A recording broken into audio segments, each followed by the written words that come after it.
बिस्मिल्लाहिर्रहमानिर्रहीम।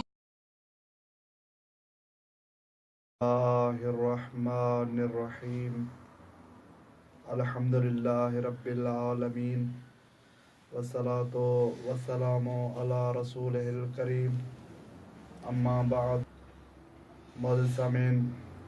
असांजो ही प्रोग्राम सुलह इमाम हसन अलैहिस्सलाम जे बारे में है ऐं उन ही प्रोग्राम जी ही पहिरीं नशस्त है।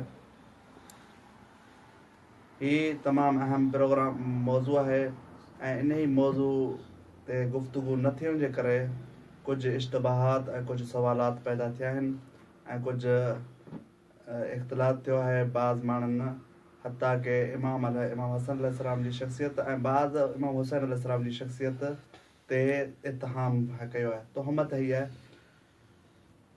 पहिरियों नंबर त उन्हनि इमाम हसन अलैहिस्सलाम ते इत्तहाम हिन अंदाज़ सां कयो अथनि त इमाम हसन अलैहिस्सलाम खे सुलह न करणु घुरिजे हा, हता के बाज़ वेझा साथी उन्हनि इहे लफ़्ज़ चया या मुज़िल्लिल मुमिनीन ऐं मोमिनीन खे गुमराह करण वारा नऊज़ बिल्लाह। अहिड़ा लफ़्ज़ इमाम हसन अलैहिस्सलाम जी शख़्सियत जे लाइ इस्तेमालु थिया ऐं बाज़ अशख़ास जेके आहिनि उन्हनि वरी इमाम हुसैन अलैहिस्सलाम ते तोहमत हई आहे। जहिड़े नमूने सां इमाम हसन अलैहिस्सलाम सुलह कई आहे उहे चवनि था त इमाम हुसैन अलैहिस्सलाम खे बि सुलह करणु घुरिजे हा। हाणे बाज़ अञा अॻिते वधिया आहिनि, उन्हनि इहो चयो अथनि त इमाम हसन सुलह न बल्कि बैयत कई आहे। हिकु इहो तमामु ई मज़मूम लफ़्ज़ आहे हिकु इमाम जी ज़ात जे लाइ। त इन ई सुलह ऐं बैयत जे मौज़ू खे बयानु करण खां पहिरीं लाज़मी आहे त सुलह ऐं बैयत जे दरमियान फ़र्क़ु वाज़े थिए।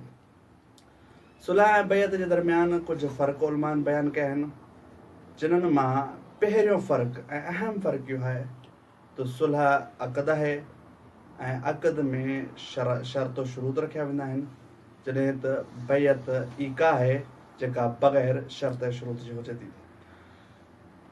इन ई करे ई जॾहिं बाज़ ख़ारिजी इमाम हसन अलैहिस्सलाम वटि आया मौला अमीरुल मोमिनीन अलैहिस्सलाम जी शहादत खां पोइ उन्हनि इहा शर्त रखी त ऐं मौला असां तुंहिंजी बैयत तॾहिं कंदासीं जॾहिं तूं फुलां गुरोह यानी उन गुरोह जी तरफ़ इशारो कयूं जंहिं गुरोह इमाम अली अलैहिस्सलाम सां जंग कयूं, उन ई सां जंग कंदे त असां तुंहिंजी बैयत कंदासीं। इमाम अलैहिस्सलाम उन्हनि जी बैयत खे क़बूल न फरमायो। गोया के इहो इमाम अलैहिस्सलाम जो फ़ेल इन शइ जी तरफ़ इशारो आहे त बैयत बग़ैर कंहिं शर्त शुरूत जे थिए थी। नंबर 2 जेको बैयत ऐं सुलह जे दरमियान फ़र्क़ु आहे उहो इहो आहे त सुलह में जेको सुलह जी तरफ़ हथु वधाए रहियो आहे उन जी ज़ात अफ़ज़ल हुजे तॾहिं बि सुलह थी वञे, मफ़ज़ूल हुजे तॾहिं बि सुलह थी वञे, या सुलह करण वारा ॿई बराबरि हुजनि तॾहिं बि सुलह थी वञे। जॾहिं त बैयत में जेको बैयत करण वारो आहे ज़रूरी आहे त उहो मफ़ज़ूल हुजे, जंहिंजी बैयत कई थी वञे उहो अफ़ज़ल हुजे।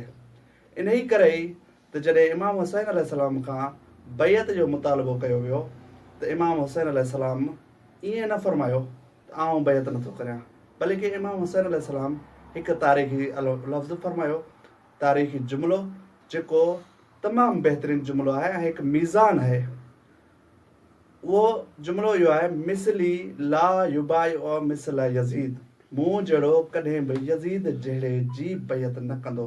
गोया के इमाम ने हिकु मीज़ान ॾिनो त अफ़ज़ल कॾहिं बि मफ़ज़ूल जी बैयत न कंदो। हाणे बाक़ी रही ॻाल्हि असबाब, त सुलह जा असबाब कहिड़ा थियनि था ऐं क़याम जा असबाब कहिड़ा थियनि था, इंशाअल्लाह अॻी नशस्त में इन जे बारे में गुफ़्तगू कई वेंदी। वस्सलामु अलैकुम वरहमतुल्लाहि वबरकातुहू।